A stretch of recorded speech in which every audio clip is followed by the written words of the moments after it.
तो आज हम सीखते हैं अकाउंटिंग क्वेश्चंस के न्यूमेरिकल को किस तरीके से किया जाता है। उसके लिए हमने एक एग्जांपल लिया है। एक क्वेश्चन है जिसमें क्या कह रहा है, prepare accounting equation from the following, जिसमें पहला पॉइंट दिया गया है Kunal started business with cash 2,50,000, यानी कि कुणाल ने एक बिजनेस स्टार्ट करा है जिसमें उसने कैश कितना लगाया है 2,50,000। सबसे पहले अकाउंटिंग क्वेश्चन के फॉर्मेट को समझ लेते हैं। सबसे पहले हमें लिखना होता है, ऊपर हेडिंग डाल सकते हैं नहीं डाल सकते, वो चॉइस होती है।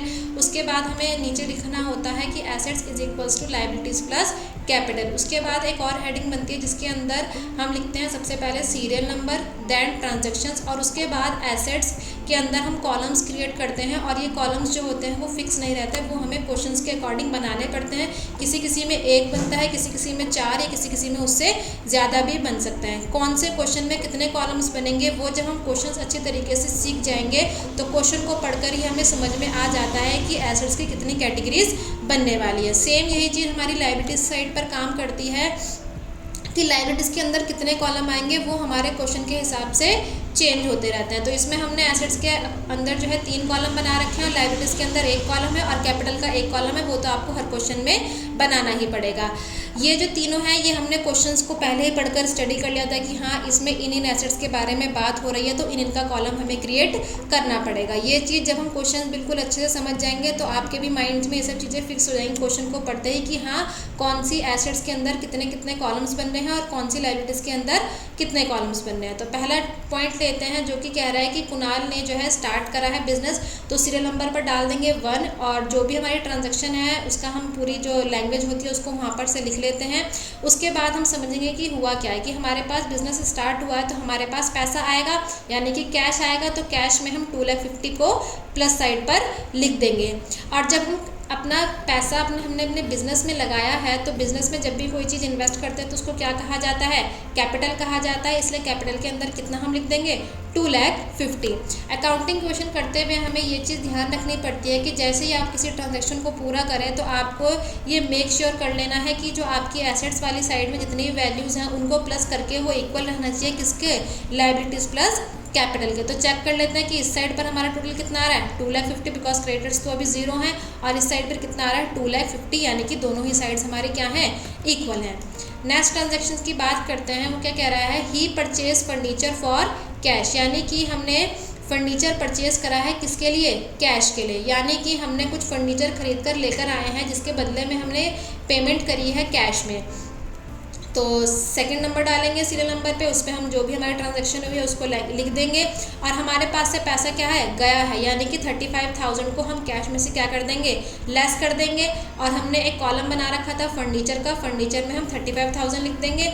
गुड्स का अभी कोई भी ट्रांजैक्शन नहीं हुआ है तो जिसकी कोई भी ट्रांजैक्शन नहीं होती है उसके में हम क्या लिख देते हैं, 0 लिख देते हैं। सेम ऐसे यहाँ पर क्रेडिट्स में भी कुछ नहीं हुआ है तो 0, और कैपिटल पे भी यहाँ पर कोई फ़र्क नहीं पड़ेगा। क्यों नहीं पड़ेगा, कैपिटल में हम सिर्फ उन्हीं चीज़ों को प्लस या माइनस करते हैं, या तो हमने कोई चीज़ अपने बिजनेस में इन्वेस्ट करी है या फिर दूसरा हमें या तो प्रॉफिट हुआ है या फिर हमें लॉस हुआ है। तो कैपिटल में सिर्फ 2 ही चीज़ें प्लस या माइनस होती है, या तो आपने कैपिटल की में के कुछ पैसा इन्वेस्ट करा है कैपिटल मानकर, और या फिर आपको किसी तरह का प्रॉफिट हुआ है या लॉस हुआ है। तो यहाँ पर हमने फर्नीचर खरीदा है तो ना तो हमें प्रॉफिट हुआ है ना ही हमें लॉस हुआ है, इसलिए कैपिटल में कोई भी वैल्यू प्लस या माइनस नहीं होगी। बस कैश में से 35,000 माइनस हो जाएगा बिकॉज हमारी जेब से पैसा गया है, और फर्नीचर में 35,000 ऐड हो जाएगा बिकॉज हमारी जो फर्नीचर की वैल्यू अकाउंट्स में बढ़ गई है। तो जो भी हमारा ऊपर से प्लस माइनस हुआ है उसको हम कर लेंगे। 2,50,000 में से 35 को माइनस करेंगे तो आ जाएगा हमारा 2,15,000। फर्नीचर में डायरेक्ट 35 आ जाएगा, गुड्स में 0 रहेगा, क्रेडिटर्स में 0 रहेगा और कैपिटल में कितना आ जाएगा 2,50,000। जैसे ही एंट्री पूरी होगी तो इसमें भी हमें देख लेना है कि क्या दोनों साइड को टोटल करके सही आ रहा है। तो हाँ, दोनों ही साइड को टोटल करके कितना आ रहा है 2,50,000। इधर भी अगर हम 2,15,000 को 35,000 में प्लस करेंगे तो वैल्यू 2,50,000 आएगी। थर्ड ट्रांजैक्शन की बात करते हैं। थर्ड ट्रांजैक्शन में बोल रहा है कि आपने क्या करा है, कमीशन पे करा है कितना 2,000 रुपीज़। तो कमीशन पे करा है तो कमीशन पे करा है यानी कि हमारे पास से पैसा जाएगा तो 2,000 रुपीज़ हम अपने कैश वाले कॉलम में से माइनस कर देंगे। बाकी फर्नीचर में 0 बिकॉज फर्नीचर की कोई बात नहीं हुई है, गुड्स भी 0 बिकॉज गुड्स की कोई बात नहीं हुई है, क्रेडिटर्स भी 0, क्रेडिटर्स की भी कोई भी बात नहीं हुई है। और हमने कैपिटल में से क्या करा है 2,000 को माइनस करा। अभी हमने पीछे ही पॉइंट में क्लियर करा कि जब भी हमें कोई प्रॉफिट होगा या जब भी हमें कोई लॉस होगा तो वो ऐड या माइनस माइनस होता है कैपिटल में। तो यहाँ पर हमने कमीशन पे करा है, तो यानी कि ये हमारे को क्या हो गया, एक लॉस हो गया, और लॉस क्या होता है, कैपिटल में से माइनस होता है। तो हम जैसी वैल्यूज लिख देंगे, फिर प्लस या माइनस जो रहा होगा ऊपर वाली वैल्यूज में से नीचे वाली वैल्यूज को कर देंगे। तो 2,15,000 में से 2,000 माइनस करेंगे तो ये वैल्यूज आएंगी, यहाँ पर डायरेक्ट वही वैल्यूज आ जाएंगी, और इसमें से इस वैल्यू को माइनस करेंगे तो ये आ जाएगा। फिर जैसे हमारी एंट्री कंप्लीट होगी तो हमें चेक कर लेना है कि क्या हमारी दोनों साइड्स इक्वल आ रही है। तो हाँ, हमारी दोनों sides equal. Purchase goods on credit 40,000।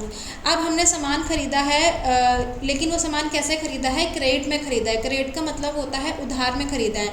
तो अगर हमने कोई भी चीज़ उधार में खरीदी है तो कैश पर तो कोई फर्क नहीं पड़ेगा, इसलिए जीरो आ जाएगा।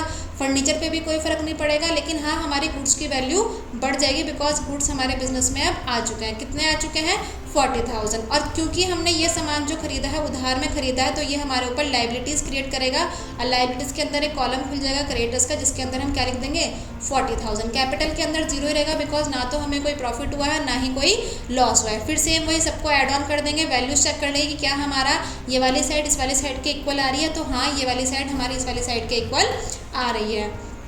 नेक्स्ट ट्रांजैक्शन है, जो कि लास्ट ट्रांजैक्शन है इस क्वेश्चन की, कि ही sold goods costing ₹20,000 for cash 26,000। इसका मतलब क्या हुआ कि हमारा 20,000 का जो सामान था वो हमने 26,000 का बेच दिया। ऐसा ही होता है कि जो सामान हम जितने का लाए हुए होते हैं हम उसकी वैल्यू को बढ़ा करके जो है बेच देते हैं। तो सेम यहीं पर हुआ है कि हमने 20,000 का सामान था वो हमने 26,000 में बेच दिया, और वो जो बेचा है उसके बदले में हमें क्या मिला है, कैश मिला है। तो कर देते हैं हम कि हमारे पास टोटल कैश कितना आएगा, 26,000 आएगा। फर्नीचर पर कोई भी फर्क नहीं पड़ेगा। गुड्स हमारे सिर्फ हमारे पास से कितने के जाएंगे, 20,000 के जाएंगे, बिकॉज हमारे पास जो वैल्यू थी वो तो 20,000 की थी, हमने तो उसके ऊपर 6,000 रुपये कमाए हैं। तो 6,000 रुपये हमने कमाए हैं, तो वो 6,000 रुपये हमारे क्या हो जाएगा, प्रॉफिट हो जाएगा। और प्रॉफिट हम कहाँ पर ऐड करते हैं, कैपिटल वाले कॉलम के अंदर। तो कैपिटल वाले कॉलम के अंदर हम 6,000 को प्लस कर देंगे, फिर जितनी वैल्यूज है उन सबको प्लस माइनस कर लेंगे, तो इसमें से इसको हम ऐड ऑन करेंगे तो इतना आएगा। ऐसे करके सबकी वैल्यूज निकाल लेंगे, और लास्ट में हम क्या कर देते हैं, टोटल। जो टोटल हमें हर ट्रांजेक्शन के बाद करना ही होता है। क्वेश्चन के एंड में भी हम चेक कर लेंगे कि क्या हमारा ये वाला पोर्शन इस वाले पोर्शन के इक्वल आ रहा है। तो हाँ, हमारी जो एसेट्स वाली साइड है वो हमारी लायबिलिटीज प्लस कैपिटल वाली साइड के इक्वल आ रही है। इस तरीके से हमारा क्वेश्चन जो है बिल्कुल सही हुआ है। तो इस तरीके से अकाउंटिंग क्वेश्चंस के जो क्वेश्चंस होते हैं वो करे जाते हैं। ये इसका सबसे बेसिक तरीका हो गया। इसमें और भी पॉइंट्स हो सकते हैं 6, 7, 8, 9, 10, लेकिन तरीका सबका सेम ही रहता है।